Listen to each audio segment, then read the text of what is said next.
nailed it on the homework after you posted this, but let me just do a little bit on it in case you still had questions. So let's make that bigger.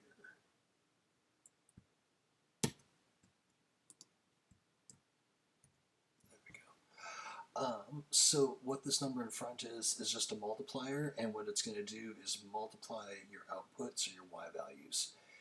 And so with this 3, what that means is all of these y values are going to be 3 times bigger than the original function. So here when I put in 1, I would get out 1. I would get out 3 times as much, or 3. Here when I put in 4, I used to get out 2, and now I'm going to get 3 times as much, or 6.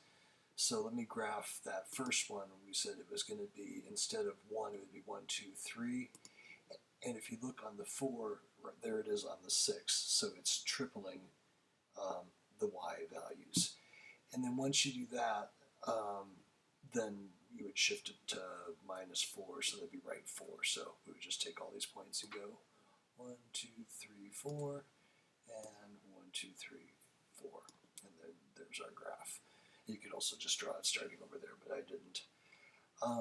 Same thing here. This one has a 4 in front, and it's actually a minus, and it's a -5, so that means it's going to start at +5.